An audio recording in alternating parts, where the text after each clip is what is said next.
Good morning all. வந்திருக்கும் press people முதல்கண் வணக்கத்தை தெரிவித்துக் கொள்கிறேன். இந்த படம் ஃபர்ஸ்ட் படம் ஹச் பிக்சர்ஸ் இணைந்து Maruti films mister Radhakrishnan sir அவரோட சேர்ந்து பண்ணியிருக்கிறேன். எனக்கு மிஸ்கின் அண்ணன் ஒரு குருநாதர் மாதிரி 5 இயர்ஸாக மிஸ்கின் அண்ட் ஆதித்யா. இந்த சப்ஜெக்ட் சொல்லும்போது டிஃப்ரெண்ட்டாக இருந்தது. சரி, இப்போ இந்த சப்ஜெக்ட் ஒரு த்ரில்லிங்காகவும் டிஃப்ரெண்ட்டாக இருந்தவொன்னே மிஸ்கின் அண்ணன் எனக்கு ஃபஸ்ட்டில் இருந்து எண்டு வர சக்ஸஸ்ஃபுல்லாக ஒரு ப்ரொடியூசரை வந்து ஒரு ப்ராஃபிட்டபுளாக எனக்கு சக்ஸஸ்ஃபுல்லாக பண்ணி கொடுத்தாங்க. அண்ணனுக்கு முதற்கண் வணக்கத்தை தெரிவித்துக் கொள்கிறேன். நெக்ஸ்ட் அவரோட பிரதர் ஆதித்யா. இந்த படம் ஃபஸ்ட்டில் இருந்து எண்டு வர ஒரு ப்ரொடியூசருக்கு எந்த ப்ராப்ளமும் இல்லாமல் ஒரு ஃப்ரெண்ட்லியாக ஒரு பட்ஜெட்டை வந்து எவ்வளோ கம்மி பண்ண முடியுமோ சக்ஸஸ்ஃபுல் டைரக்டராக ப்ரொடியூசரை வந்து நல்ல ஒரு ஃப்ரெண்ட்லியாக ஹேண்டில் பண்ணாப்புல. தம்பிக்கு என்னோட வாழ்த்துக்களை தெரிவித்துக் கொள்கிறேன். நெக்ஸ்ட் நல்ல சக்ஸஸ்ஃபுல் மூவி எடுக்கணும். அண்ணனோட இணைந்து நெக்ஸ்ட் நாங்கள் 3 பேரும் சேர்ந்து ஃபர்தராக லாங் டேர்மாக நெக்ஸ்ட் மூவி கம்மிங் சூன் விரைவில் அண்ணன் ஆசீர்வாதத்தோடு அடுத்த மூவி பண்ணுறதுக்கும் நாங்கள் இன்ட்ரெஸ்டாக இருக்கிறோம். நெக்ஸ்ட்டு ஞானசேகர் இந்த படத்துக்கு நல்லா ஸ்டார்டிங்லேருந்து எண்டு வர நல்லா கோஆர்டினேட் பண்ணி டச் ஸ்க்ரீன் நல்ல பேர் உதவியாக இருந்தார். நெக்ஸ்ட் ஸ்ரீகாந்த் அண்ணன், நெக்ஸ்ட் கேமராமேன், நெக்ஸ்ட்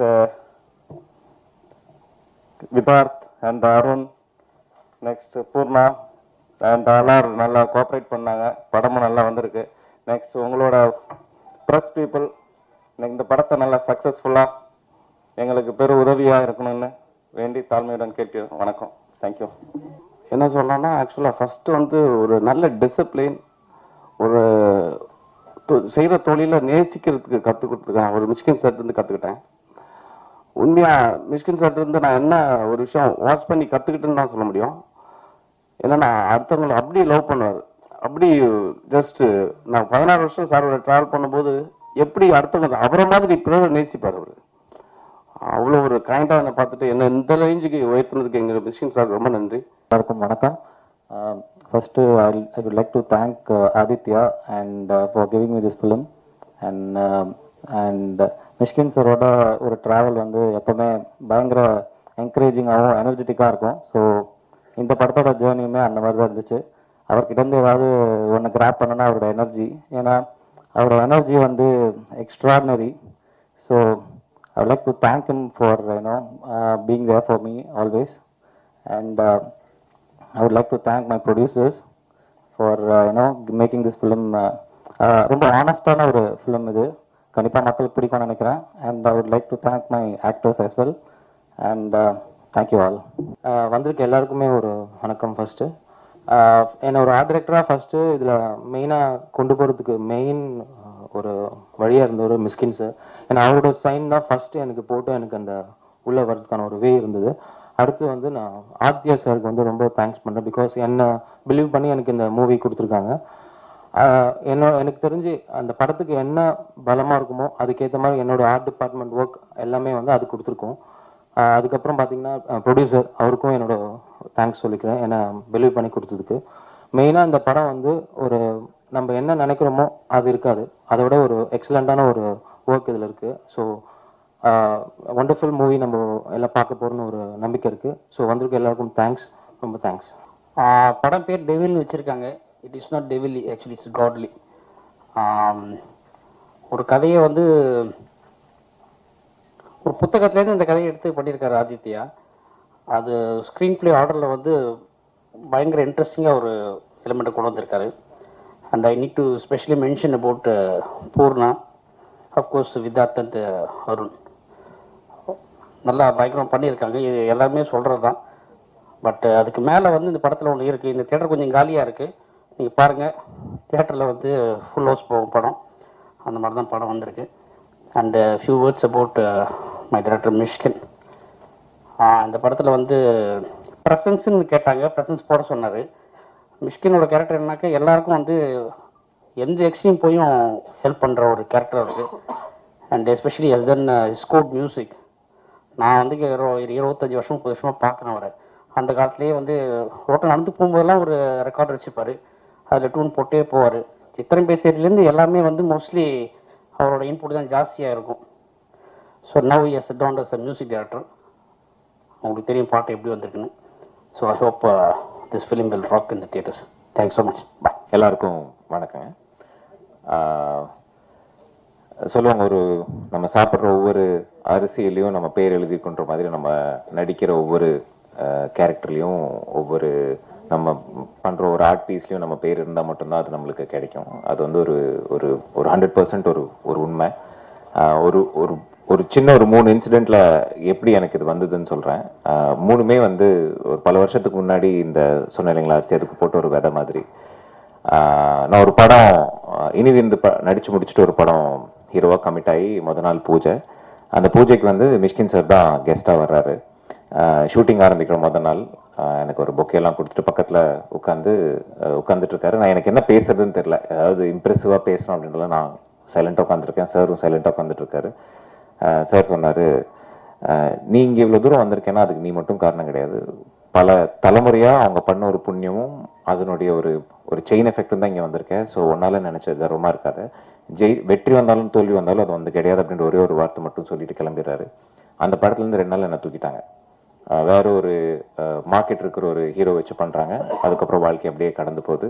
அப்புறம் எப்படியாவது சார் படத்தில் நடிக்கணும் அப்படின்னு முயற்சி பண்ணிட்டு இருக்கும்போது அவங்க கிரிக்கெட்லாம் விளையாடுவாங்க. முகமூடி படம் பண்ணிட்டு இருக்கும்போது நான் கிரிக்கெட் விளையாட போய் கூட விளையாடி இருக்கேன். திருப்பி எல்லாருமே வந்து ஒரு ஆஃபீஸ் கூப்பிட்டு அவங்களுக்கு எல்லாம் சாப்பிட்டு தான் போவோம். அப்போது ஒரு 2 தடவை தான் போயிருந்தேன். அப்போ ஆதித்யா சார் வந்து அங்கே அசிஸ்டன்ட், அவர் வந்து தம்பின்றதுலாம் எனக்கு தெரியாது, அங்கே ஒரு அசிஸ்டன்ட் டைரக்டராக மட்டுமே தான் இருந்தார். அவர் என் பக்கத்தில் உட்காந்து நாங்கள் ரொம்ப நேரம் பேசினோம். அப்படிங்களா, என்ன தியேட்டர்லாம் பண்ணியிருக்கீங்களா அப்படின்னு நிறையா கேள்வி கேட்டார். அந்த மாதிரி ஆரம்பித்த ஒரு விஷயம் தான் இன்னைக்கு இந்த படம் வரைக்கும் வந்திருக்கு. Thank you sir. நான் ஆக்சுவலி ஊர் விட்டு போய் ஹைதராபாத்தில் தெலுங்குல ஓகே இது இன்னொரு லைஃப் என்ன ஏது அப்படின்னு பார்த்துட்டு இருக்கிறப்போ இந்த கேரக்டர் நீ கரெக்டாக இருப்ப அப்படின்னு கூப்பிட்டு திருப்பி இங்கே நிற்க வச்சு மறுபடியும் படம் பண்ண வச்சதுக்கு thank you so much. I am just so privileged and happy to be here. டெவில்ன்ற படம் கண்டிப்பாக ஒரு முக்கியமான படமாக இருக்கும் நான் நம்புகிறேன். இன்னைக்கு இருக்கிற ஒரு சூழ்நிலையில் வந்து ஒரு கப்பலினுடைய ரிலேஷன்ஷிப் வேறு எல்லாமே வந்துருச்சு. எல்லா விதமான மெட்டீரியல் கம்ஃபர்ட்டும் வந்துருச்சு. இந்த மாதிரி ஒரு இடத்துல வந்து ஒரு ரிலேஷன்ஷிப் எப்படி என்ன அப்படின்றதோட ஒரு மாடர்ன் டேக் வந்து ரொம்ப அழகாக சொல்லியிருந்தாரு. அண்ட் ஸ்ரீகாந்த் சார் என்ன சொல்கிறது, எல்லாத்துக்குமே எனக்கு எப்போ டவுனாக இருந்தாலும் அவருக்கு ஃபோன் பண்ணுறது தான். படத்துக்கு சம்மந்தம் இருக்கோ இல்லையோ அவர் பழக்கானதுலேருந்து அவருக்கு எனி திங் யார்கிட்டையாவது பேசணும், ஒரு 1/2 மணி நேரம் அவர்கிட்ட வந்து எப்படியாவது டைம் எடுத்து பேசக்கூடிய ஒரு ஆள். Thank you for always being there sir. And Gnanasekar sir, Hari sir, இந்த மாதிரி ஒரு நல்ல படத்தை வந்து நீங்கள் ப்ரொடியூஸ் பண்ணது thank you so much. And Karthik, you given some great visuals, thank you so much. ரொம்ப நல்லா பார்த்துட்டு இருக்கிற ஃபேஸஸ் தான். அண்ட் ஃப்ரம் தி ஸ்டார்ட் இப்போ வரைக்கும் நீங்கள் கொடுத்த சப்போர்ட்டுக்கு first thank you so much. And நிஜமாக சொல்கிறேன், நம்ம ஸ்கூலில் படிக்கும்போது ஒரு நல்ல பிரின்சிபல் இருக்கும். ஸோ அந்த பிரின்சிபல் எப்போ பார்த்தாலும் நமக்கு ஒரு பயம் இருக்கும் பேசுகிறதுக்கும், யூனோ. ஸோ அது மாதிரி தான் இப்போ எனக்கு என்னோட பிரின்சிபல் வந்து மிஷ்கின் சார். ஸோ நிஜமாக என்ன பேசணும்னு தெரியல. ஆனால் டெவில் இஸ் லைக் எனக்கு எப்பவுமே நம்ம படத்தை பற்றி தான் பேசுவோம். ஆனால் இந்த டெவிலில் வந்து it's just not a movie, it's my life also. So ரெண்டுமே கலந்து ஒரு படம் என்னோட கெரியரில் ஃபர்ஸ்ட் டைம்னா டெவில் தான்.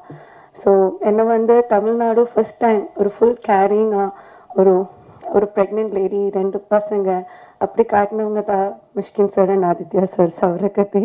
இப்போது அந்த சேம் டீம் கூட இப்போ நான் ஒரு அம்மா, நிச்சயமாக ஒரு பையனுக்கு ஒரு அம்மா இங்கே நிற்கிறதுனா I think sir I'm so blessed to have you in my life, both of you, Aditya sir and Mish. Thank you so much. எப்பவுமே என்னென்னா அவங்க வந்து நான் எப்பவுமே சொல்வேன், நீங்கள் படங்கள் எடுக்கும்போது மேபி ஒரு சின்ன கேரக்டராக இருந்தாலும் என்ன கூப்பிடுங்க. பிகாஸ் அந்த செட்டுக்கு போகும்போது இட் இஸ் நாட் லைக் நம்ம மூவி ஷூட்டிங் போகிற மாதிரி இல்லை, நம்ம ஒரு ஃபேமிலியில் போய் மேரேஜ் அட்டென்ட் பண்ணி அப்படி தான். ஸோ அந்த 30 days it's like a marriage day for me. Like every day it's fun. இது ஒரு சந்தோஷம் மட்டும்தான் இருக்கும் அந்த செட்டில். ஸோ அண்ட் அவரோட மியூசிக்கில் ஃபர்ஸ்ட் டைம் அவங்க வந்து எல்லாரும் சொல்லிட்டு இருந்தாங்க லைக் மிஷ்கின் சார் வந்து மியூசிக் டைரக்டராக வந்திருக்குன்னு. ஸ்ரீ சொன்ன மாதிரி லைக் எனக்கு மிஷ்னை எப்போத்துலேருந்து தெரியும், அப்பத்துலேருந்து மிஷ்ஷோட சாங் தான் நான் வந்து ரொம்ப ரசிப்பாங்க. ஈவன் சவரக்கத்தியோட சாங்ல கூட அவங்க வந்து பாடுறது, அந்த லிரிக்ஸ் எழுதுறது, அவங்க மாற்றுறது எல்லாம் எனக்கு தெரியும். இப்போ பரப்போட பிசாசு 2 இருக்கட்டும், அவங்களோட இன்ஃப்ளூயன்ஸ் ரொம்ப இருக்கு அந்த மியூசிக்ல. ஸோ இந்த படத்துல மியூசிக் பண்ணும்போது it was not a very special for me. It was like you are going to get the best. இப்போ நீங்கள் பார்த்த சாங் அது வந்து one of my favourite song. இப்போ எப்பவுமே எனக்கு ரொமான்டிக் ஆகணும், என் ஹஸ்பண்ட் கூட ரொமான்டிக் ஆகணும்னு தோணும்போது இந்த சாங் தான் நான் வச்சு ரொமான்டிக் ஆகுது. I just keep the song in the side so that okay, at least I will feel some romantic look at least to my husband. So அவ்வளோ பிடிக்கும் அந்த சாங். அண்ட் டெவல் பற்றி சொல்லணும்னா Aditya sir thank you so much. நீங்கள் எப்போ ஏதாவது எழுதும் போது பூர்ணாவே யோசிச்சு எழுதுறதுக்கு நன்றி. இனியும் அப்படியே கண்டினியூ பண்ணுங்க, நான் கொஞ்சம் ஒல்லி ஆயிடும் சீக்கிரம். ஸோ 2 வெர்ஷன் ஆஃப் பூர்ணா தான் இங்கே நிற்கிறோம். ஸோ இது வந்து என்னோட மேரேஜ் எல்லாமே நடக்கும்போது இந்த படம்ல இருந்துட்டு இருந்தேன். So that's a lot of difference. And coming to Karthik sir, oh you shot so beautifully. Nijama idu purnava nenicha nenu shots la. Thank you sir. And coming to my producers, thank you. நீங்க சொன்ன மாதிரி நானும் trouble பண்ணியிருக்கேன், sorry about it கொஞ்சம் டைம்லலாம். And art director sir was nice. உங்களோட ஈஸியாவில் இருக்கிற அந்த பொசிஷன்ஸ் எல்லாம் ரொம்ப நல்லா இருந்தது ஒர்க். எஸ்பெஷலி அந்த நைட் சீக்வன்ஸ்லாம் ரொம்ப நீங்கள் கஷ்டப்பட்டு நான் பார்த்தேன் கிளைமேக்ஸ் டைமில். அண்ட் ஸ்ரீபதி சொல்லவே தெரியல, அது தானே சொன்னால இப்படி நாங்கள் வந்து மேரேஜில் வேறு நிறைய ஃபங்க்ஷனில் உட்காந்து இப்படி ஆயிடுது. So sorry. And coming to my both heroes, அவங்கள நிறைய டார்ச்சரும் பண்ணியிருக்கேன், நிறைய ஃபன்னும் இருக்குது. வித்தார்த்தை வந்து எனக்கு கொஞ்சம் நாளாக தெரியும், நாங்கள் ஒர்க் பண்ணியிருக்கோம். ஸோ அப்பத்துலேருந்து Vidharth you are like very close and so comfortable to work with. Arun கூட ஃபர்ஸ்ட் டைம். அண்ட் அருண் வந்து நான் வந்து ப்ரெக்னென்ட் ஆன டைம் அருண் தான் பக்கத்தில் இருந்தது. எனக்கு தலை சுற்றும் போது Arun was near to me, we were shooting. So அதுக்கப்புறம் the next day morning I messaged him like so sorry, this is what. and அதுக்கப்புறம் சாங் எடுக்கும் போதெல்லாம் நீங்கள் ஒரு ஷார்ட் பார்த்துருப்பேன், நான் வந்து டீ குடிச்சிட்டு இருந்தது. நிஜமா அது வந்து நம்ம ஷார்ட்டாக அவ்வளோ பிளான் பண்ணல. வண்டியில் போயிட்டு இருக்கும்போது I was like Arun I feel like having a tea. So அவங்க வந்து அருண் வந்து வேற ஒன்றும் கேட்காது, லைக் அங்கே பெர்மிஷன் இருக்காதுன்னு தெரியாது. She is pregnant, what she want she have to have, he'll stop it, he'll get me that. So அந்த ஷார்ட்டு தான் அது. And it was nice working with you Arun and the whole team. யாராவது மறந்துச்சுன்னா the whole team of Devil, இன்னொரு heroine கூட இருக்கு இந்த படத்துல. She also done a great job. Combination scene கொஞ்சம் தான் இருந்தது. And the whole team, assistant directors எல்லாருக்குமே thank you. And camera department, production side எல்லாருக்குமே. ஏன்னா இன்னொரு மேடை இருக்குமா தெரியல உங்களுக்கு எல்லாரும் நன்றி சொல்றதுக்கு. So thank you so much. And once again to my favorite Mishkin sir, நன்றி நன்றி நன்றி. Thank you. இங்கு வருகை தந்திருக்கும் பத்திரிகை தொலைக்காட்சி நண்பர்களுக்கு என்னுடைய பணிவான வணக்கம். டெவில் முதல்ல மிஸ்கின் சாருக்கு தான் இந்த பெரிய நன்றியை சொல்லணும். ஏன்னா அவங்க சித்திரம் பேசுதடி படம் ரிலீஸ் ஆனது போது நான் கூத்துப்பட்டிலிருந்து ஒரு நண்பர் மூலமாக நான் சாரை வந்து ஃபோனில் இன்னைக்கு இதுவரையும் நான் சொன்னதில்லை, ஃபோனில் பேசியிருக்கேன். நான் அந்த ரிலீஸ் ஆன போது என்ன பாசிட்டிவான அவர்கிட்டருந்து வாழ்த்து கிடச்சதோ ஸ்டில் இன்னைக்கு இங்கே வந்து மீட் பண்ணும்போதும் அதே எனர்ஜி தான். அவர் வந்து பிளெஸ்ஸிங் எப்போதுமே மிஸ்கின் சார் வந்து பிளஸ் பண்ணுறது. நீ கவலைப்படாத, நீ இன்னும் 50 வருஷம் நடிப்ப, நல்ல முயற்சி பண்ண, நல்லா நடிப்ப அப்படிங்கிற ஒரு பாசிட்டிவான எனர்ஜி கொடுக்குற ஒரு இயக்குனர். ஆக்சுவலாக இந்த படத்தில் நடிக்கிறதுக்கு முன்னாடி மிஸ்கின் சார் ஒரு படம் பண்ணுறதா இருந்தது. அவர் கூட தான் பயணிக்கிற மாதிரி ஒரு ட்ராவல் ஒரு தடவை நான் ஆஃபீஸில் மீட் பண்ண ஸ்ரீகாந்த் சார் சொல்லி தான் போனோம். அந்த டயத்தில் தான் இப்படி ஒரு படம் எடுக்கும்போது எனக்கு சாமி சார் வந்து இப்படி ஒரு படம் இருக்குது வாங்க அப்படின்னு. அதனால் நன்றியை வந்து மிஸ்கின் சாருக்கும் ஸ்ரீகாந்த் சாருக்கும் சேர்த்து சொல்லிக்கிறேன். இப்படி ஒரு வாய்ப்பை வந்து ஒரு காட்டி விடுறது இருக்குல்ல, அது அப்படி தான் அந்த படத்துக்குள்ள நான் வந்தேன். சாருடைய சவரக்கத்தி படம் பார்த்துருக்கேன், பியூட்டிஃபுல் மூவி. அவர் கூட பயணிக்கிறங்கிறது ரொம்ப ஆவலாக இருந்தது. ஆனால் ஆதித்யா சார் வந்து இந்த படத்தில் நான் நல்லா பண்ணியிருக்கேன்னா அதுக்கு மெயின் காரணம் ஆதித்யா சார். நான் இதுவரை எந்த படத்துலையும் நான் நடிச்சிருக்கேன், டைரக்டர் சொல்லி நான் பண்ணிடுவேன். ஆனால் இந்த படத்தில் நான் நடித்தது பூரா அவர் முன்னாடி முதல்ல நடிச்சிருவார், அதுக்கப்புறம் தான் நான் நடிச்சிருவேன். அதை பார்த்து இந்த நடிப்போட எல்லாம் நல்லா பண்ணியிருக்காங்கன்னு சொன்னாங்கன்னா அதுக்கு முழு காரணம் ஆதித்யா சார் தான். Beautiful actor. ஏன்னா அவர் ஆக்சுவலாக அந்த ஒரு சாங் இருக்குது, நான் அதை போடுவாங்கன்னு நினச்சேன், அது போடல. நானே இங்கே பார்க்கல, நாவலாக இருந்தது. அந்த சாங் எடுக்கும்போது எனக்கு ஒரு பயம் இருந்தது. ஐயோ நான் என்ன ஆடுறது, இப்படி ஒரு பாட்டு இருக்குது, அந்த கிஸ்மி கமான் கிஸ்மி சாங்கு. எனக்கு ஒரு பயம். சரி அந்த பொண்ணு எப்படி இருக்காங்கன்னா அந்த பொண்ணு ட்ரெஸ்ஸை பார்த்தா இன்னும் பயம் வந்துருச்சு, எப்படி எடுக்க போகிறாங்க, ஐயோ நமக்கு வராது, அந்த பொண்ணு மாஸ்டர் வேறு இருக்காங்கன்னு. இவர் அதை பற்றிலாம் கவலையே பண்ணல. வந்து இதெல்லாம் வராங்க அப்படி நில்லுங்க அப்படின்ட்டு இவர் அந்த பொண்ணு மாதிரி வந்து நின்னாரு பாருங்க. பியூட்டிஃபுல். ஆக்சுவலாக இவர் பண்ண அளவுக்கு கூட அந்த பொண்ணு பண்ணல, நாங்கள் பண்ணல, அதான் உண்மை. அவ்வளோ பிரமாதமாக பண்ணார். ஆக்சுவலாக நான் அந்த படம் பார்த்தோன்னா பொதுவாக வந்து நம்ம எங்கே படிக்கிறோமோ அதோட பிரதிபலிப்பு எங்கேயாவது வந்துடும். சில பேருக்கு என்னென்னா படித்த இடத்தோட அடையாளத்தை விட்டுட்டு வேற ஒன்று பண்ணலான்னு தோணும். சில பேருக்கு பியூட்டிஃபுல்லாக ஒன்று படிச்சு அது மாதிரி வரலேன்னு தோணும். அவர் படித்த ஸ்கூல் மிஸ்கின் சார்ட்ட அதோட பாதிப்பு கண்டிப்பாக அந்த படத்தில் இருக்குது.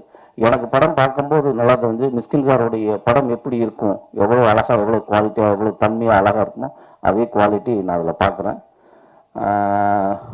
நீங்கள் நல்லா படிச்சிருக்கீங்க, அது மட்டும் நல்லா தெரியுது அங்கே. அப்புறம் கார்த்திக் சார் மெயினாக சொல்லணும்.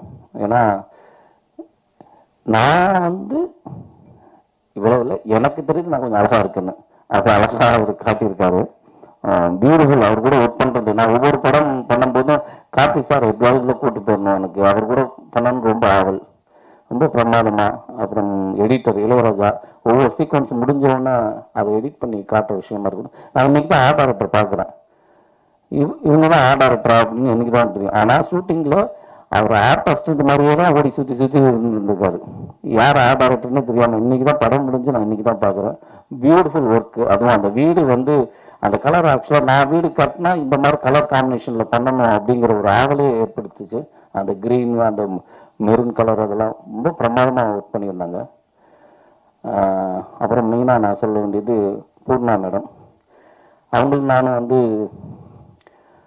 ஜன்னல்வரம் படத்தில் நடிச்சிருந்தோம்.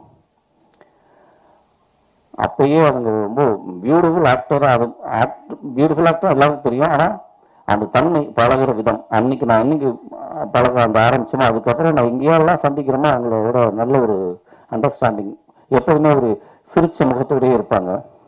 இந்த படத்தில் ரொம்ப பிரமாதமாக, அந்த படத்தில் ஜன்னல் உரத்தில் அவங்களதான் ஏங்கி இருந்தேன், ஜோடி சேரல. இந்த படத்தில் ஜோடி சேர்த்துட்டாங்க. அருண் ஆக்சுவலாக நானும் அவரும் ஒன்றா தான் ஆரம்பித்தோம். ஹீரோவா பயணிச்சிருந்து 2 பேருமே 2010 இணைந்து மைனா 2 ஒரே டயத்தில். நான் அதுக்கு முன்னாடியே தியேட்டர் ஆக்டர் சார், நாங்கள் கூத்துப்பட்டில் இருக்கும்போது அவர் மேஜிக்கில் இருந்தாங்க, அந்த குரூப்பில் இருப்பாங்க ஏவாமில். அப்போது நிறையா சந்திச்சிருக்கிறோம். இப்போ 2 பேர் சேர்ந்து படம் பண்ணுறதுல ரொம்ப சந்தோஷமாக இருக்குது. என்னை இப்போதைக்கு ஒரு எண்ணம் படைத்த ஒரு நல்ல ஒரு நடிகர், அவர் கூட பயணிக்க ரொம்ப சந்தோஷம். தயாரிப்பாளர் ஹரி சாருக்கு நன்றியை சொல்லணும். ஏன்னா இவ்வளோ அழகான மூவியை, இவ்வளோ ஸ்டைலாக ஒரு படத்தை எந்த விதமான இடையூறும் இல்லாமல் என்ன கேட்குறாங்களோ அதை அழகாக கொடுத்தது வந்து ஹரி சாருக்கு தான் நன்றி சொல்லணும். சப்போர்ட் பண்ணிங்க, இன்னும் கொஞ்சம் சப்போர்ட் பண்ணிடுங்க. படம் ரிலீஸ் ஆகிடும். கண்டிப்பாக உங்களுக்கு ஒரு பெரிய ஒரு நல்ல படமாக அமையும். உங்கள் முதல் படமே ரொம்ப பிரமாதமாக இருக்கும். அப்புறம் சேகர் சார், இந்த படத்தில் வந்து எப்போ போனாலுமே அவருடைய பிளாஸ்டிக் கிடக்கிற இடம்னு அவர் நம்ம என்ன கேட்க வரோமோ அதில் அவர் ஒன்று எல்லாத்தையும் முடிச்சிடுவார். 5 நிமிஷத்தில் அவர் என்ன வர்றாரோ முதல்ல சொல்லிடுவார். நம்ம பதிலே நம்மள்கிட்ட ஒரு ஆன்சரே கேட்க மாட்டார். அதெல்லாம் ஓகே சார், எல்லாம் சொல்லிட்டுருவார். அந்த எனர்ஜி, அதை அன்றைக்கி என்ன பார்த்தா அதே எனர்ஜி தான். ராதாகிருஷ்ணன் சார் ரொம்ப நன்றி, இப்படி ஒரு படத்தை எங்களுக்கு கொடுத்ததுக்கு அவருக்கும் நன்றி சொல்லிக்கிறேன். நான் திருப்பி மிஸ்கின் சார் படத்தில் வந்து நடிக்கணும் எவ்வளோ ஆவலாக வந்தோன்னா இப்படி ஒரு வார்த்தை கொடுத்தது ரொம்ப நன்றி. ஆனால் இதில் மிஸ்கின் சார் படத்தில் இயக்கத்தில் நடிக்கல, ஆனால் அவரோட இசையில் நடிச்சேங்கிறது இருக்குல்ல, அதுவும் எனக்கு ஒரு பெரிய பாக்கியமாக நினைக்கிறேன். ஏன்னா அவருடைய முதல் படம் இசை, இன்னும் அடுத்தடுத்து நிறைய படங்கள் பண்ண ஆரம்பிச்சிருவாங்க அவங்க படங்களுக்கெல்லாம். ஆனாலும் அவருடைய முதல் படம் இல்லை, அதில் நம்ம படமாக இருக்கிறது அது நம்ம செஞ்ச பாக்கியம்தான். ஏன்னா ஆக்சுவலாக மியூசிக் பண்ணதில்லை, நான் மியூசிக் பண்ணும்போது அவன் என்னடா பண்ணுறான், அவனால வர சொல்லு அப்படின்னு சொல்லி அங்கே சாங் கம்போசிங் நடக்கும்போது கூட நான் ஸ்டூடியோவில் எனக்கு ஒரு வாய்ப்பு கொடுத்தாங்க பார்க்குறதுக்கு. ஒரு ஃபுல் டே இங்கே உட்காந்துருந்தேன். அவங்க பண்ணுற விஷயங்களை நான் இதுக்கு முன்னாடி எந்த மியூசிக் டைரக்டரோட உட்காந்து நான் பார்த்ததில்லை. அப்படி வாய்ப்பு சும்மா அதுக்கு வந்து பாரு அப்படிங்கிறது இருக்குல்ல, அது வந்து பெரிய விஷயம். ரொம்ப சந்தோஷமாக இருந்தது அந்த தருணம். ரொம்ப நன்றி சார். திருப்பி உங்களுக்கு தான் சொல்லணும், ரொம்ப நன்றி. தேங்க்யூ. இந்த படம் பிப்ரவரி 2ஆம் தேதி ரிலீஸ் ஆகுது. கண்டிப்பாக எனக்கு என் கேரியரில் இந்த படம் எனக்கு ஒரு பெஸ்ட் படமாக இருக்கும், அதில் மாற்று கருத்தே கிடையாது. எனக்கு ரொம்ப பிடிச்ச படம். நான் படம் பார்த்துட்டேன். ரொம்ப ரொம்ப சந்தோஷமாக இருக்குது. சாமி சார் ரொம்ப நன்றி. Thank you thank you thank you sir. எல்லாருக்கும் வணக்கம். கடந்த ஒரு லைஃப்பில் மிக முக்கியமான மனிதர்கள் அப்படின்னா மாதா பிதா குரு தெய்வம் அதெல்லாம் சொல்லுவாங்க. நான் 2 விஷயம் ரொம்ப மதிக்கிறேன். சினிமா ரொம்ப பேஷனேட்டடாக அதை வந்து பார்க்கறதுக்கு கற்றுக் கொடுத்தவர் வந்து என்னுடைய குருநாதர் மிஷ்கின் சார். அதை சிறப்பாக கொண்டு போய் மக்களிடம் சேர்க்கறது வந்து பத்திரிகையாளர்கள். ஸோ நீங்கள்லாம் என்னுடைய ஃபேமிலி. டெவில் ஏன்னா சவரக்கத்தின்னு ஒரு படத்தை வந்து இன்றைக்கும் சவரக்கத்தியோடைய டைரக்டர் அப்படின்னு ஒரு பெருமையாக இருக்கிறதுக்கு காரணம் வந்து பத்திரிகையாளர்கள் தான். ரொம்ப நன்றி அதுக்கு. இந்த டெவில் படம் வந்து ஆஃப்டர் சவரகத்திக்கு அப்புறம் ரொம்ப வருஷம் கழித்து இந்த படம் பண்ணுறேன். சவரகத்திக்கு அப்புறம் அதுக்கப்புறம் வந்து ஃபைனான்ஷியலாக நிறையாது எனக்கு வந்து மிஷ்கின் அண்ணா எனக்கு எப்பயுமே என்னோடய குருநாதர் ஹெல்ப் பண்ணிக்கிட்டே இருப்பார். அவரோட படங்களில் நான் போய் வேலை செய்வேன். அவர் படம் இல்லைன்னா வேறு யார்கிட்ட போய் வேலை செய்வேன். ஸோ வேலை செஞ்சிட்ருக்கணும், சினிமாவில் இருந்துக்கிட்டே இருக்கணும். அதுதான் என்னுடைய இது. வேறு தொழில் எனக்கு தெரியாது, எனக்கு பிடிக்கவும் இல்லை வேறு தொழிலில் போகிறதுக்கு. ரொம்ப வருடங்களுக்கு அப்புறம் இந்த டெவில் படத்தை நான் ஆரம்பித்தேன். இந்த குவாரண்டைன் டைமில் வந்து கிட்டத்தட்ட 2 வருஷம் ஒரு வீட்டுக்குள்ளேயே வந்து எல்லாரையும் வந்து அந்த நோய் பூட்டி வச்சிருச்சு. கிட்டத்தட்ட ஒரு சிறைவாசம் மாதிரி தான் எல்லாருமே இருந்தோம். ஸோ அப்போ நிறைய புத்தகங்கள் படிக்கிறதுக்கு எனக்கு வந்து இருந்தது. ஸோ அப்போ எனக்கு வந்து ஒரு அடுத்த படம் என்ன பண்ணலான்ற ஒரு மர்டர் மிஸ்ட்ரி பண்ணலாம், ஒரு ரூம் மர்டர் மிஸ்ட்ரி பண்ணலாம் அப்படின்ற எனக்கு ஒரு இது. அது வேற ஒரு புக்கு எனக்கு வந்து பனுரமா அப்படின்ற ஒரு புக்கு வந்து அது எனக்கு வந்து ஒரு ஊக்கம் கொடுத்தது. எனக்கு அந்த புக்கு வந்து மிஷ்கின் சார் தான் எனக்கு வாங்கி தந்தார் லேண்ட்மார்க்கில். ஸோ அந்த புக்கு படித்தோன்னா எனக்கு ஒரு வீட்டுக்குள்ளே ஒரு மர்டர் நடக்குது, அதை எப்படி சால்வ் பண்ணலாம் அப்படின்னா அது ஒரு ஃபிக்ஷன். அது ரொம்ப அருமையாக இருக்கும். அது ஒரு சீட் எஜ்ஜில் எப்பயுமே, ஏன்னா த்ரில்லர் வந்து எப்பயுமே எல்லாருக்கும் ரொம்ப பிடிக்கும், அது அட்ராக்ட் பண்ணும். ஸோ அப்போ வந்து டெவில் நம்ம இந்த படம் அந்த படம் கொஞ்சம் ஒரு அந்நியமாக இருந்தது. சரி ஓகே வேறு என்ன நம்ம பண்ணலாம் அப்படின்னு சொல்லிட்டு என்னுடைய தேடுதல் அப்படியே இது பண்ணிக்கிட்டு இருக்கும்போது யதார்த்தமாக வந்து தேவி பாரதியோடைய கதையை நான் வந்து ஒளிக்கு பிறகு இருளுக்கப்பால்னு ஒரு கதையை படித்தேன்.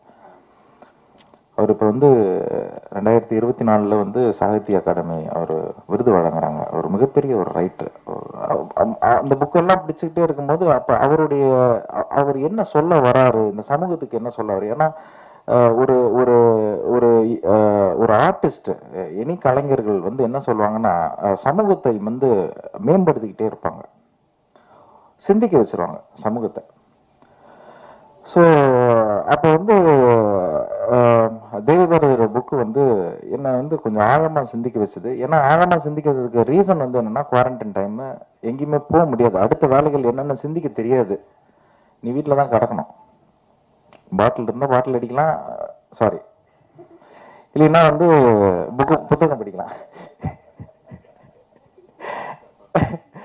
ஸோ இதை தான் பண்ண முடியும். அப்போ எனக்கு வந்து அதில் ஒரு கதை வந்து ரொம்ப அருமையாக கிடச்சி இது ஏன் பண்ணக்கூடாது அப்படின்னு. அப்புறம் கிட்டத்தட்ட அது வந்து ஒரு வருஷம் அப்படியே மனசுக்குள்ள அப்படியே ஓட்டிக்கிட்டே இருக்கும்போது அப்போ திடீர்னு ஒரு நாள் வந்து ஞானசேகர் ஒரு நாள் ஃபோன் பண்ணி, என்ன சார் ஏதாவது படம் கடம் பண்ணலாமா, கதை வச்சிருக்கீங்களா அப்படின்னு கேட்கும்போது, இல்லைங்க ஒரு கதை வச்சுருக்கேன், பேர் என்ன அப்படின்னு. டெவில் அட்டகாசம் சார், ஹிட்டு சார் படம் அப்படின்னாரு. இந்த படத்தை வழங்குவதற்காக நீங்கள் வந்து கேட்டாங்க. ரொம்ப எம்பாரசிங் மூமெண்ட் அது ஆக்சுவலாக. ராதாகிருஷ்ணன் சார் வந்து ரொம்ப நோபலாக வந்து கேட்டார். அப்புறம் நான் வந்து ஸ்ரீகாந்தோடைய கம்பல்ஷனில் ஒத்துக்கிட்டேன் ஆக்சுவலாக. நிறைய பேசும்போது என்னை பற்றி நிறையா பேசினாங்க. அது என்னுடைய படமாக நான் அதை பார்க்கல. ஆக்சுவலாக நான் ஒரு இசையமைப்பாளரை மட்டும் இருந்திருக்கேன், ஒரு கொஞ்சம் சீனில் நடிச்சிருக்கேன். அப்புறம் ஏற்கனவே 2-3 நியூஸ்லாம் வந்துச்சு. ஆக்சுவலி என் தம்பியை ரொம்ப நான் சப்போர்ட் பண்ணேன். ஆக்சுவலாக ரொம்ப வெக்கப்படுறேன். ஆக்சுவலாக நான் அப்படி பண்ண மாட்டேன். நான் வந்து 3வது படம் எழுதிக்கிட்டு இருக்கும்போது ஒரு நாள் கதவை திறந்து தம்பி வந்து நான் உங்கள்ட்ட அசிஸ்டன்ட் டைரக்டராக ஆன் பண்ணுறேன்னு கீழே இருந்து செருப்பத்துக்கு அடிச்சிட்டேன். அது ஏன்னா வந்து நான் ஒரு அசிஸ்டன்ட் டைரக்டர் எப்படி எடுப்பேன், நான் வந்து நிறைய பேர் அசிஸ்டன்ட் டைரக்டர் வந்து படித்தவங்கள எடுப்பாங்க. நிறைய படிச்சுட்டு நான் நிறைய படிப்பை பற்றி சொல்லுவேன். ஆனால் நான் அசிஸ்டன்ட் டைரக்டர் எடுக்கும்போது ரொம்ப எளிமையாக இருக்கணும்னு பார்ப்பேன், ரொம்ப ஏழையாக இருக்கணும்னு பார்ப்பேன். அப்பா இல்லாத அம்மா இல்லாத அசிஸ்டன்ட் டைரக்டரை அவனை எடுக்கணும்னு பார்ப்பேன். ஆனால் அந்த மாதிரி ஆளுங்களுக்கு தான் ஏதோ சமூகத்துக்கு ஏதோ ஒரு நல்ல கதை சொல்லணுன்ற ஒரு எண்ணம் இருக்கும். அந்த மாதிரி ஆளுக்கு தான் வந்து ஒரு கான்ஸ்டண்ட்டாக வந்து சினிமாவை நேசிக்கக்கூடிய ஒரு திறன் இருக்கும். நம்ம லைஃப்பில் வந்து ட்ராமாவை பற்றி பேசுகிறோம். எனக்கு தெரிஞ்சு ட்ராமா, அவருக்கு ரொம்ப ட்ராமா, சின்ன வயசில் ரொம்ப கஷ்டப்பட்டார், சின்ன வயசில் ரொம்ப பாதிக்கப்பட்டார், சின்ன வயசுல அப்படின்னு சொல்லுவாங்க. என்னை வந்து சின்ன வயசில் யார் பாதிக்கப்பட்டாங்களோ அவங்களால மட்டும்தான் மிகச்சிறந்த செயல்களை செய்ய முடியும்.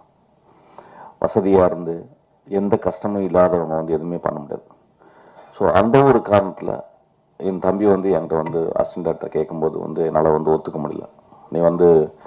நீ கஷ்டப்பட்டு போயிட்டு ஸ்ரீகாந்த் சொன்னார், ரொம்ப இல்லை அவங்க தம்பியை ஏன் சேர்த்துக்கூடாது. ஸோ நான் சொன்னது காரணம் வந்து எந்த காரணத்து கூட நான் வந்து உனக்கு ஹெல்ப் பண்ணக்கூடாது. நீயா வந்து அதுவும் சினிமா வந்து ஒரு பெரிய கஷ்டமான ஒரு ஒரு அது நோ ரிட்டர்ன் பேத். அதுக்குள்ளே வந்துட்டோம்னா திரும்பி போகவே முடியாது. ஸோ அதுக்கு வந்து பயங்கரமான மனதிடம் வேணும். அதுக்காக போயிட்டு எங்கேயாவது ஒர்க் பண்ணிட்டு வரா அப்படின்னு சொன்னால் அப்புறம் பார்த்திபன் சார்கிட்ட போய் ஒர்க் பண்ணிட்டு வந்து அப்புறம் 2-3 வருஷம் கழிச்சு அதுக்கப்புறம் நான் சேர்த்துக்கிட்டேன். இன்னைக்கு வரையும் நான் வந்து எனக்கு தெரிஞ்சு அவனை வந்து எதுக்குமே இது பண்ணது இல்லை. இந்த படத்தில் கூட ட்ரெயின் படத்தில் கூட வந்து ஒரு முக்கியமான கேரக்டர் வந்து ஜான் விஜய் பண்ண வேண்டிய கேரக்டர். ஆனால் அவனுக்கு டேட் எனக்கு கிடைக்கல. நான் ஷூட்டிங் ஆரம்பிச்சிட்டேன், வேறு வழி இல்லாமல் என் அசிஸ்டன்ஸ்லாம் சொல்லி சார் அவங்க தம்பி பண்ணுவார் பண்ணுங்க அப்படின்னு சொல்லிட்டு. ஸோ இது ஒரு பெரிய எம்பாரசிங் மூமெண்ட். இந்த மேடையில் வந்து என் தம்பி செஞ்சுருக்க படம் அப்படின்னு சொல்லுது. அவன் வந்து மியூசிக் கேட்கும்போது வந்து நான் அப்போ தான் எங்கள் ஐயாட்ட இருந்து நான் வெளியே வந்த தருணம். ஆக்சுவலி நான் மியூசிக்கில் ரொம்ப சின்சியராக ஈடுபட்டுக்கிட்டே இருக்கேன். அது இந்த ஒரு 6 வருடம் ஜாஸ்தியாக ஒரு நாளைக்கு 4 hour 5 hour ஒர்க் பண்ணிகிட்டே இருக்கேன். ஸோ அப்போ அவன் கேட்கும்போது வந்து நான் சொல்ல முடியல, சரி நான் பண்ணுறேன்டா அப்படின்னு சொன்னேன். அப்படி தான் அந்த படத்தில் நான் நுழைஞ்சேன். ஆக்சுவலாக நான் வந்து ஒரு லாஸ்ட்டாக தான் நான் இருக்கணும்னு பார்க்குறேன். ஆனால் இங்கே இந்த மேடையில் வந்து ரொம்ப ஒரு நடுவில் உட்கார வச்சு ரொம்ப ரொம்ப எம்பாரஸ் பண்ணிட்டாங்க. நான் தம்பிகிட்ட சொல்கிறது ஒரே ஒரு விஷயந்தான், இந்த வாழ்க்கையில் வெற்றி அப்படின்றது ஒன்றுமே இல்லை.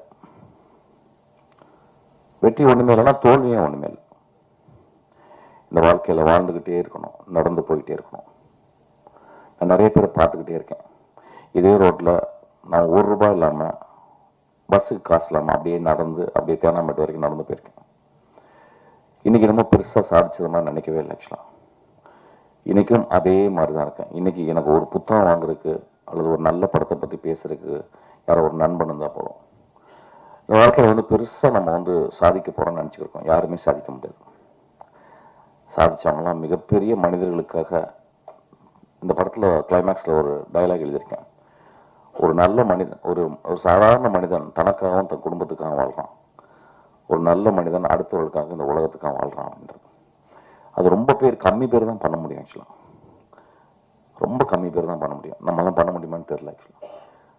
ஸோ அதனால தான் தம்பிகிட்ட சொல்லுவேன், இந்த மேடையில் நான் ஆரம்பிக்கும் அதான் சொல்கிறேன், இந்த படத்தினுடைய வெற்றியோ தோல்வியே கிடையாது. ஒரு படம் நீ ஜென்யூனாக நீ பண்ணியிருந்தேன்னா, அது என் தம்பிக்கு இல்லை, என் அசிஸ்டன்ட் டைரக்டர் இருக்க எல்லாருக்குமே அதான் சொல்லுவேன். ஏதோ ஒரு வகையில் சினிமா வந்து ஒரு பெரிய அழுத்தத்தை கொடுக்குது, ஒரு ஓட்டப்பந்தயம் மாதிரி ஆயிடுது. என் அசிஸ்டன்ட் டைரக்டர் தான் சொல்லுவேன், ஓட்டப்பந்தயம் இல்லை சினிமா. நீ 10 வருஷம் 15 வருஷம் நீ வந்து படம் பண்ணாமல் கூட நான் ஒரு படம் பண்ணும்போது அந்த படம் வந்து எவ்வளோ ஒழுக்கமாக இருக்கு. அந்த படத்துக்குள்ள கேளிக்கைகள், அந்த படத்துக்குள்ள இன்ட்ரெஸ்டிங்கான விஷயங்கள் எல்லாமே நீ பண்ண. அந்த படம் ஏதோ ஒரு வகையில் ஒரு இமேஜோ ஒரு சீனோ அது வந்து மனசில் தச்சுக்கிட்டே இருக்கணும். அதை வந்து ட்ரை பண்ண அப்படின்னா அதை இந்த படத்தில் ட்ரை பண்ணியிருக்கான்னு நான் நினைக்கிறேன். ஆக்சுவலாக ஸோ இந்த படத்தை பற்றி நான் வந்து பெருசாக நான் பேச போகிறதில்ல. இந்த படத்துக்கு வந்து முதல்ல இதை ப்ரொடியூஸ் பண்ண வந்த ராதாகிருஷ்ணன் சாருக்கு ரொம்ப நன்றி. அதுக்கப்புறம் அந்த படத்தை முழுக்க தோல் மேலே போட்டுக்கிட்டு சுமந்த திரு ஹரி அவருக்கு நன்றி. பூர்ணா, நான் விதார்த்தெலாம் பேசிட்டு அதுக்கப்புறம் பேசுகிறேன். விதார்த்தம் வந்து நான் நீ பார்த்தானே சொன்னேன். விதார்த்தம் வந்து என்ன பண்ணுறீங்க, நீ ஒரு 50 வருஷம் சினிமாவில் இருப்ப விருதா. ஏன்னா இப்போ சினிமா இல்லைன்னா விதார்த்து செத்து போயிடும். அந்த மாதிரி தான் ஆனால் சினிமாக்குள்ளேயே உழண்டு நான் ஆக்சுவலாக படம் பண்ண வேண்டியது ஏதோ மிஸ் ஆயிடுச்சு. ஆக்சுவலாக ரொம்ப சின்சியரான ஒரு ஆக்டர், ரொம்ப நல்ல பையன், ரொம்ப எளிமையாக பழகக்கூடிய பையன். சில பேருக்கு, சில நடிகர்களுக்கு வந்து மூஞ்சியில் ஒரு லேண்ட்ஸ்கேப் இருக்கும். ஒரு தமிழ் லேண்ட்ஸ்கேப்பை வந்து இப்போ விஜய் சேதுபதி பார்த்தீங்கன்னா மூஞ்சி, நான் நேற்று தான் அந்த விஷயத்தை பார்த்தேன். நான் க்ளோஸ்அப்பில் பார்க்கும்போது, நான் க்ளோஸ்அப் போக மாட்டேன், நான் தூரத்துலேருந்து பார்க்கும்போது விஜய் சேதுபதிக்கு ஒரு தமிழ் லேண்ட்ஸ்கேப் இருக்குது. அந்த மாதிரி லேண்ட்ஸ்கேப் கொண்ட ஒரு மனிதன் தான் வந்து விதார்த். ஒரு கைத்தட்டுவேன், ரொம்ப போர் அடிக்கிறது, அமைதியாக என்னமோ ஆஸ்பத்திரியில் உட்காந்துருக்க மாதிரி போயிட்டு இருக்கு. ரொம்ப வெகு சிலர் ஆக்டர்ஸ் தான் அந்த மாதிரி ஒரு லேண்ட்ஸ்கேப் இருக்கும்.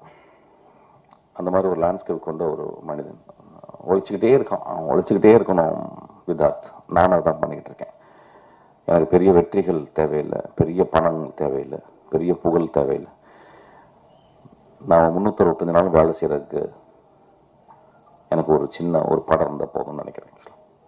மிஸ்கின் சார், நீங்கள் வந்து டைரக்டராக இருக்கீங்க, பாடல் ஆசிரியராக இருக்கீங்க, அப்புறம் வந்து மியூசிக் டைரக்டராக இருக்கீங்க, அப்புறம் வந்து சிங்கராகவும் இருக்கீங்க. எது வந்து ரொம்ப ரசித்து பண்ணுவீங்க, எது உங்களுக்கு கஷ்டமாக இருக்குது? எனக்கு எழுதுறது அதாவது எப்படி எழுதுனா நீங்கள் நம்ப மாட்டீங்க. இந்த கடந்த ஒரு 4-6 படங்கள் எழுதும்போது, கிளைமேக்ஸ் எழுதும்போது எனக்கு வந்து ஹெமரேஜ் வந்துடும். அதாவது ஹெமரேஜ்னா ரத்தம் வரும். அப்படி அந்த அளவு இன்டென்ஸாக நான் எழுதணும்னு ஆசைப்படேன். எழுத்து வந்து ரொம்ப ரொம்ப சின்சியரு. இப்போ எழுத்தை விட மியூசிக் ரொம்ப எனக்கு பிடிச்சிருக்கு. அனிமே என்னுடைய சினிமா வாழ்க்கை முடிந்து போன பிறகு வீணை பாலச்சந்தர் மாதிரி என் வாழ்நாள் முழுதும் நான் வந்து மியூசிக்லேயே இருந்து செத்து போவேன்னு நினைக்கிறேன். ஆக்சுவலாக தேங்க்யூ. டேரக்டர் ஜி, மிஸ்கின் இந்த படத்துக்கு டெவில்னு அண்ணா மிஸ்கின் சார் பேர் வச்சாரா, இல்லை அவரை பார்த்து நீங்கள் வச்சிங்களா? மிஸ்கின்ஸ் டெவில் தான் அது. ஒரு கேட்சியான ஒரு நேம் இது. இந்த கதைக்கு தேவைப்பட்டது அந்த பேர். ஆமாம், இதில் எல்லாருமே வந்து டெவிலாக தான் இருப்பாங்க. அதுக்கப்புறம் வந்து படத்துடைய எண்ணில் வந்து கடவுளாக மாற்றப்படுவார் சார். அது மாதிரி மிஸ்கின் சார், நீங்கள் பேசுகிறப்ப சொன்னீங்க, நான் அந்த இன்னொரு ஹீரோ இருக்கார்லாம் தெலுங்கு இனிதீர், அவரை பற்றி பேசுகிறப்ப நான் எழுதியிருக்கேன் அப்படின்னீங்க. ஆக்சுவலாக தம்பிக்கு எழுதி ஏதாவது சப்போர்ட் பண்ணியிருக்கீங்களா, இல்லை தம்பியே தான் கதையா? நான் அவர் பேசுகிறப்ப ஃபுல்லாக நான் எழுதினேன் பேசினேன் அப்படின்னு சொல்லி சொன்னார், படித்தேன் புக்கு அப்படின்ட்டு. இல்லை இந்த படத்துக்கு எனக்கு சம்மந்தமே இல்லை சார். எனக்கு ஆக்சுவலாக வந்து அவன் வந்து தேவி பாரதி சாருடைய கதையை அவர் திரைக்கதை எழுதி முடிச்சுட்டு என்கிட்ட காட்டக்கூட இல்லை ஆக்சுவலாக. ஸோ அதனால் வந்து இந்த படம் முழுக்க என் ஆசிஸ்டன்ட் எழுதணும். சந்தோஷம் சார். இளையராஜா சார் கூட ஏற்கனவே சண்டை வருத்தம் அப்படின்னீங்க, இப்போ இன்னும் கோச்சிக்க மாட்டாரு, ஏன்னா அவர் ரொம்ப கோவக்காரரு. இப்போ நீங்கள் மியூசிக் டைரக்டராக இருக்கிறதுல இன்னும் அந்த சண்டை ஜாஸ்தி ஆகிடாதா? அப்படிலாம் ஒன்றுமே இல்லைங்க. அவர் சண்டை போட்டால் அவர் ரொம்ப பெரிய ஞானி. அவர் பெரிய பெரிய குழந்தை மனசுக்காரரு. நான் ஒரு 24 மணி நேரம் நினைக்கிறேன். அவர் 24 மணி நேரத்தில் ஒரு செகண்ட் என்னை நினைப்பாருன்னு நினைக்கிறேன். ஆக்சுவலாக அந்த அளவு அவர் நேசிச்சுக்கிட்டே இருக்கேன். லாஸ்ட் ஒரு क्वेश्चन. அந்த அளவு அவர் வந்து அவரும் என்னை நேசிக்கிறார். நல்லா தெரியும். அவனும் சொல்ல மாட்டாரு, ஏன்னா அவ்வளோ உயரத்தில் இருக்கவர் சொல்ல மாட்டார் ஆக்சுவலாக. ஆனால் நிஜமா என்னை ரொம்ப நேசிப்பார் ஆக்சுவலாக. நான் அவர் நேசிச்சுக்கிட்டே இருக்கேன். பூர்ணா, எந்த நடிகைக்கும் கிடைக்காது. மிஸ்கின் சார் சொல்லிட்டாரு, உங்களை வந்து அம்மாவா நினைக்க போறேன், வந்து பையனா வந்து நீங்க பாருங்கன்னு. இப்போ அவர் பையனா நினைச்சீங்கன்னா, அவருக்கு ஒரு அட்வைஸ் பண்ணீங்கன்னா என்ன அட்வைஸ் பண்ணுவீங்க? இதெல்லாம் அவர் சேஞ்ச் ஆகும்னு நினைப்பீங்க? அவங்க வந்து அவங்களுக்காக வாழறது இல்லை, but I want him to live for him at least once அப்படின்னு நான் நினைப்பீங்க. Because he always think about others. His happiness அவங்க யோசிக்கிறதும் எனக்கு தெரியவே இல்லை. நான் ஒர்க் பண்ணுறேன் எப்போல்லாம் எனக்கு அவங்கள like I have work with him, I know him. நான் ஃபோனில் பேசும்போதெல்லாம். So I told you recently also, like, கல்யாணம் பண்ணிக்க சொல்கிறேன் ஆக்சுவலாக. அவள் தான், வேற ஒன்றும் இல்லை. இன்னொரு கல்யாணம் இல்லை என் மனைவி இருக்காங்க, என் மகள் இருக்கா ஆக்சுவலாக. போதும். ரொம்ப அதான் சொல்கிறேனே, பூர்ணா பற்றி சொல்லும்போது புரியாது நிறைய. எப்படி ஒரு நடிகையை பற்றி இப்படி பேச முடியும்ன்றாங்க. அது அவர் நடிகையே கிடையாது, என் வாழ்நாளில் மிக முக்கியமான ஒரு பெண் ஆக்சுவலாக வந்து. அவ்வளோ சின்சியராக சொல்லுவோம் ஆக்சுவலாக வந்து. ஏன் ஒரு கல்யாணம் கூட பண்ணிக்க மாட்டேன்றீங்கன்னா, இது பரிதாபம்லாம் ஒன்றும் இல்லைங்க. ரொம்ப சந்தோஷமா இருக்கு. கல்யாணம் பண்ணுறாங்களே எவ்வளோ கஷ்டம் தெரியும்ல உங்களுக்குலாம். நான் வந்து சும்மா ஜாலியில் ஜிம்கானாக இருக்கேன் ஆக்சுவலாக. இதோட முடிச்சுக்கலாம். நன்றி, வணக்கம். ட்ரெயின் போயிட்டு இருக்குது. அடுத்த சந்திப்புல சந்திப்போம். இப்பதான் நம்ம சூடு இருக்கு, என்ன அப்படி பண்றேனே, பரவாயில்லையா? இல்ல யூஸ்வல் என்னன்னா பிரஸ் மீட்ல கேள்வி கேட்டா ரொம்ப பயந்து போய் ஐயோ என்ன பண்ண போறாங்க அப்படில. அதாவது எனக்கு தெரிஞ்ச முதல் படத்துல இருந்து அந்த நண்பர் தெரியும். முதல் படத்துல இருந்து இவங்கெல்லாம் பாத்துக்கிறேன் ஆக்சுவலா வந்து. ஸோ அதனால எனக்கு கொஞ்சம் கூட பயம் இல்லை. தேர் அப்சல்யூட் ஸ்வீட் ஆர்ட்ஸ். கேளுங்க சார், ஒன்னு 2-3 கேள்வி கேட்கலாம். என்னம்மா உனக்கு பிரச்சனை? உனக்கு எனக்கு பிரச்சனை இல்லை. இல்ல அடுத்ததுல நீ தான் காம்பேரா? இல்ல இல்ல, ஷோ படம் இருக்கு. சொல்லுங்க. அம்மா, மனைவி, சகோதரி இவங்களெல்லாம் காட்டிலும் லைஃப்ல ஒரு பெண் இருப்பான்னு சொன்னீங்க. அது உண்மையும் கூட நிறைய பேர் இதுல அந்த மாதிரி உங்களுக்கு பூர்ணா இருந்தாங்க. அதாவது ஃப்ரெண்ட்லியா, அது வந்து எங்களுக்குள்ளார லவ் அப்படிலாம் கிசஸ்லாம் வந்து அப்படிலாம் இல்லை அப்படின்னீங்க. இப்போ அந்த மாதிரி ஏன்னா இப்போ பூர்ணா கல்யாணம் ஆகி போயிட்டாங்க. இப்போ அந்த மாதிரி யார் இருக்கா உங்க லைஃப்ல? என் மகள் இருக்கா ஆக்சுவலா. பயங்கரமா லவ் பண்ணிக்கிட்டு இருக்கேன் அவள் ஆக்சுவலா. மகள் மகள்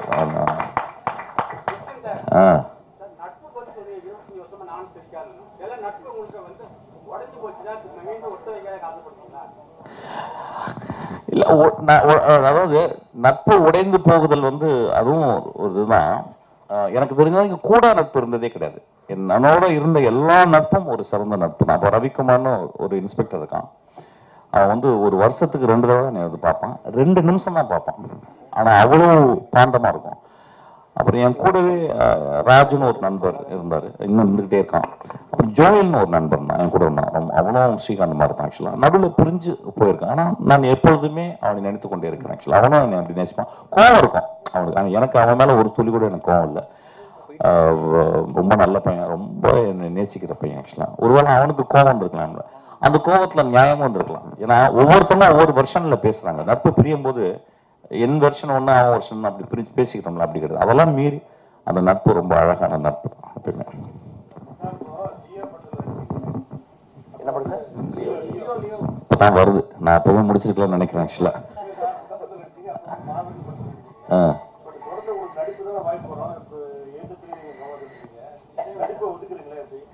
இல்லை சார், நடிப்புன்றது வந்து ஒரு வருஷத்துக்கு 2-3 படம் பண்ணலாம் சார். காசு ரொம்ப கம்மியாச்சுன்னு நடிக்கலாம் ஆக்சுவலாக. நான் அப்படிதான் யோசிக்கிறேன். ஏன்னா நான் கேட்குற சம்பளம் கொடுக்கவே முடியாது ஆக்சுவலாக. ரொம்ப மோசமாக சம்பளம் கேட்குறேன் ஆக்சுவலாக. ஆனால் அப்பயும் இல்லை, துரத்தி கொடுக்குறாங்க ஆக்சுவலாக. ஆனால் ஒரு படமாக பண்ணிக்கிட்டே இருக்கும்போது இயக்குனராக ஒர்க் பண்ணும்போது என்னால் நினச்சி பார்க்கணும். இப்போ ஒன்றும் இல்லை, இப்போ வந்து ஒரு நம்ம விஷ்ணு விஷாலுடைய தம்பி படத்தில் வந்து டைரக்டர் மிஷ்கினாவே நடிக்க ஒரு கதையை எழுதி என்னை கேட்டிருக்காங்க ஆக்சுவலாக. இப்போ அந்த படத்தில் டைரக்டராகவே நடிக்கிறேன். அது ஓகே, ஒரு 3 நாள் ஓகே. நம்ம விக்னேஸ்வரன் வந்து ஒரு 25 நாள் கேட்டான். என்னால் முடியலடா அப்படின்னு சொல்லிட்டேன். நானும் கொஞ்சம் சம்பளம் பெருசாக கேட்டேன். அதுவும் கொடுக்க முடியலனால மாட்டேன்ட்டான் போல ஆக்சுவலாக. வெரி ஸ்வீட் பாய் ஆக்சுவலாக. அந்த படம் பெரிய ஹிட் ஆகும். ரொம்ப இன்ட்ரெஸ்டிங்கான படம் அந்த படம் ஆக்சுவலாக. நான் மிஸ் பண்ணிட்டேன். பட் ஆனால் இப்போ விஜய் சேதுபதி ஒர்க் பண்ணிக்கிட்டு இருக்கேன். என்னால் நினச்சி கூட பார்க்க முடியல. அது இருந்து புரிஞ்சு நான் கிட்டத்தட்ட வந்து அது ஸ்பாட்லேயே ஒரு வீடு எடுத்து தங்கிட்டேன் ஆக்சுவலாக. ஸோ அந்தளவு அங்கே ஒர்க் பண்ணிக்கிட்டு இருக்கோம். So I cannot think about இன்னொரு படத்தில் போயிட்டு இப்போ நடிக்கிறதுக்கு டைமே கிடையாது. எதுலங்க? இல்லை விஜய் சேதுபதி படத்தில் நான் வந்து டேரக்டராக தான் இருக்கிறேன்.